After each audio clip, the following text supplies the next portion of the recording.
Welcome to the program, Hillel Neuer. Thank you. Well, great to have you with us. There's a lot to unpack right now as it relates to the United Nations. So let's start with the sanctions dropped by the Trump administration on Francesca Albanese. What does this mean? What's the impact? Why is this important? Well, it's historic. We've never seen this before. Certainly, a Western country has never imposed official sanctions on a UN official, as far as I can recall. And this was a bold and necessary step. Look, Francesca Albanese is not the usual UN official. There are many problematic UN officials, but she's in a league of her own.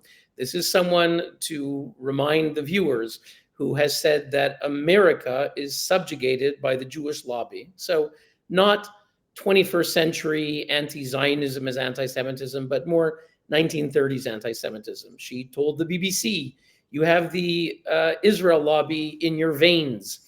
She has routinely compared the state of Israel and its leaders to the Third Reich. So she also hates America. She says America is founded upon genocide. She says Trump, like Winston Churchill, are white supremacists.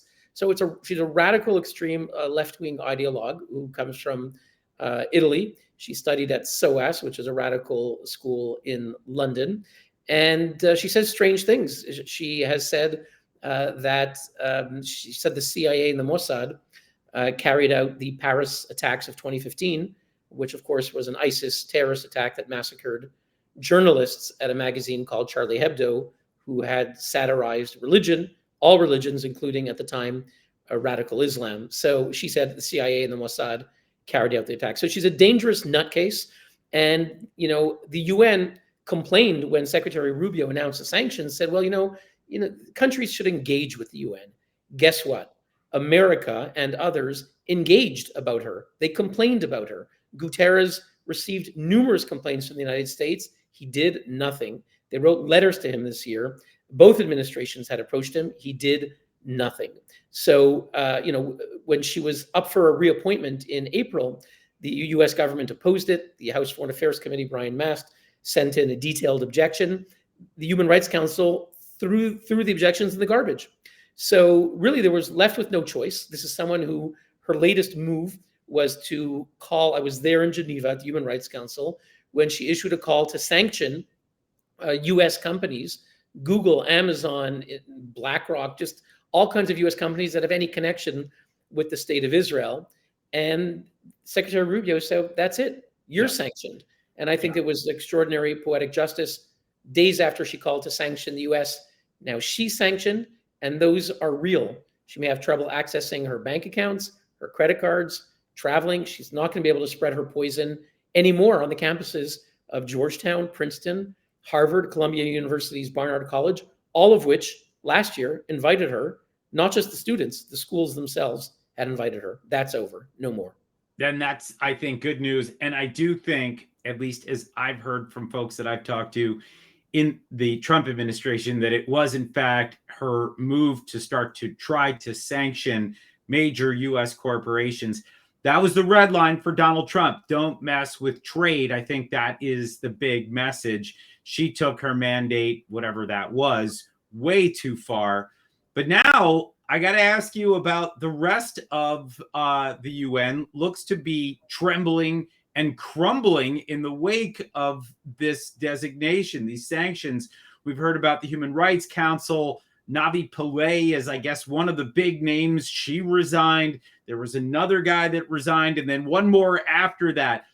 Is this like a domino effect that the Trump administration has triggered? What's going on here? Yeah, Jonathan, I think you're right. The dominoes are falling. The sanctions hit the UN in a way that they never expected it.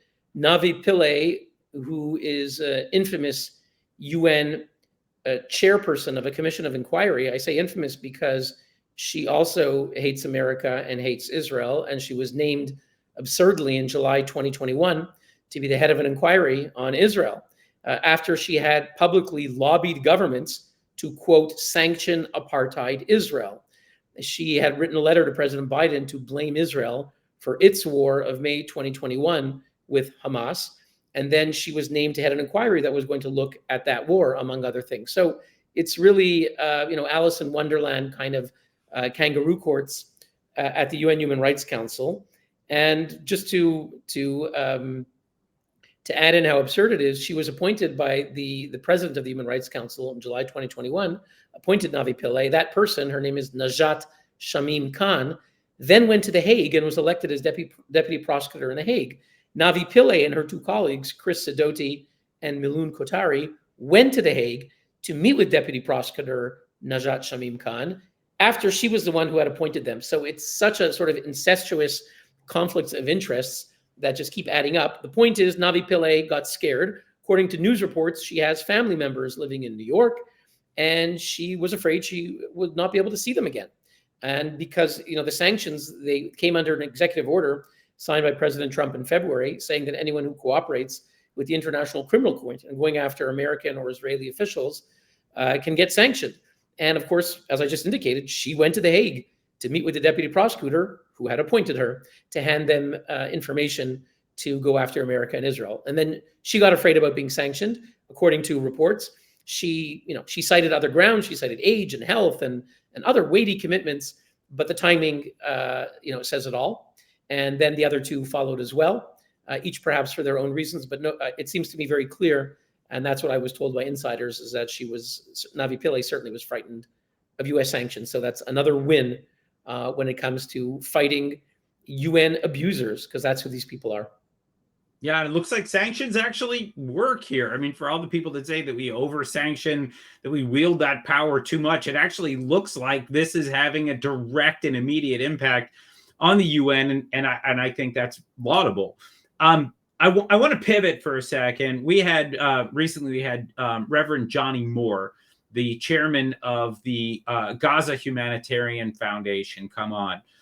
There's an obvious UN angle to what's going on here. GHF has come in and they've tried to supplant the traditional aid mechanisms that have been dominated by the UN that have really served to support Hamas, to actually undergird Hamas in many ways inside the Gaza Strip.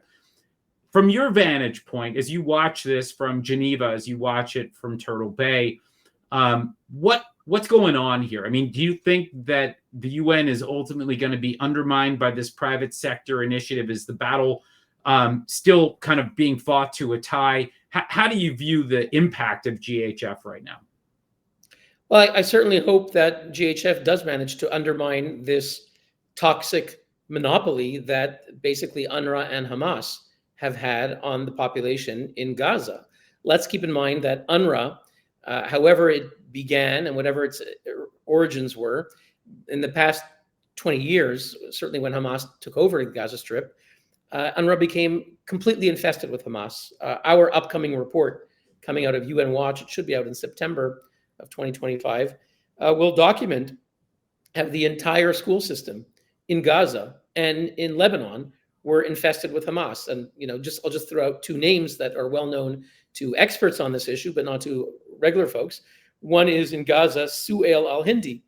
He was a teacher, a school principal, working for UNRWA in Gaza, also an elected member of the Hamas political bureau in Gaza, a 20-member bureau. He's one of about at least 10 of them have been eliminated, and he's one of the few that remain. He actually seems to have gone in hiding, hasn't posted anything for several months. He used to be posting a lot. He's based now in Turkey, but he was also the head of the UNRWA union, different unions, but at one point he was head of the entire UNRWA regional union system, which is 30,000 employees. So I'll say that again, an elected Hamas Politburo member, pictures of him arm in arm with Yahya Sinwar, was head of 30,000 UNRWA employees, and also at one point head of the UNRWA teachers union.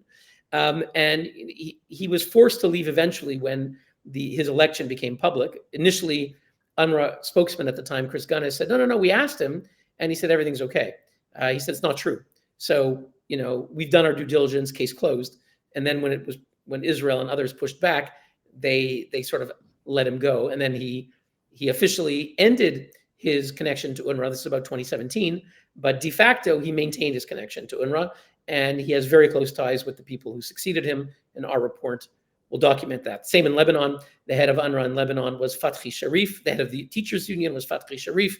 Teacher, school principal, head of the teachers union. And when he was eliminated in about September or October of last year in 2024, Hamas issued an announcement that Israel had killed their leader, Hamas's leader in Lebanon. Whether he was the leader or a leader, not entirely clear. But we had already complained to the UN because for a decade on his Facebook page, every day, Fathi Sharif, UNRWA teacher, school principal, union leader, was posting pictures of Hamas leaders, posing in pictures with various terror chiefs, Hamas, the Jihad, even an Abu Qaeda affiliate. And he was doing it in plain sight. So when the head of UNRWA, Mr. Philippe Lazzarini, was challenged, he said, "Oh, we don't know. We didn't know. How could we know?" Or the UN spokesman in New York of the Secretary-General said, "Well, how do we know? Terrorist leaders don't usually advertise it."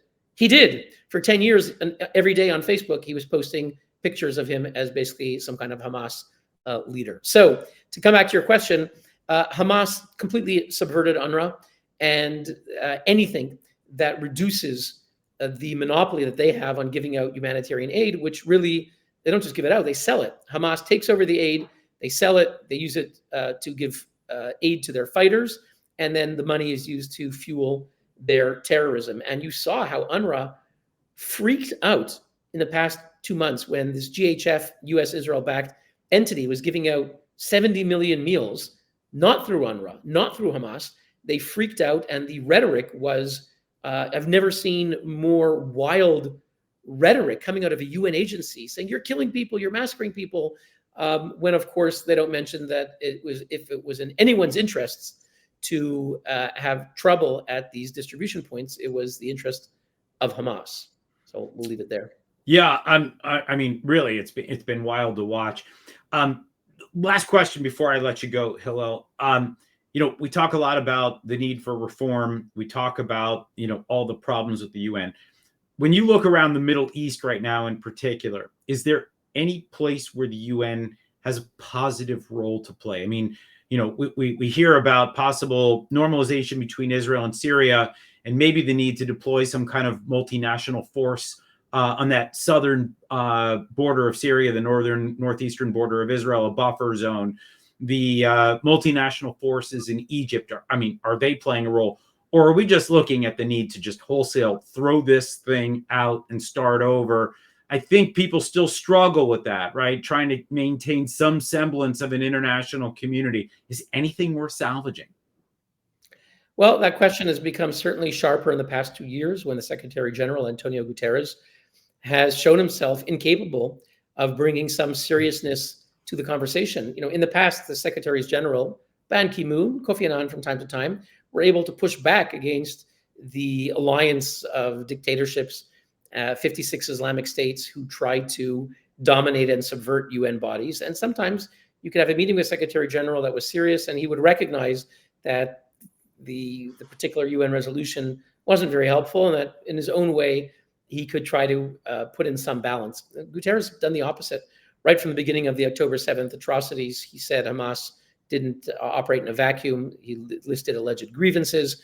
And, every day, just yesterday, he issued a statement condemning Israel for bombing in Syria without mentioning the fact that there were massacres taking place by the Syrian regime. Ahmed Shara's Islamist gunmen were committing massacres. They were burning villages, allegedly raping, executing civilians, Druze, attacking the Druze, and Israel stopped the slaughter.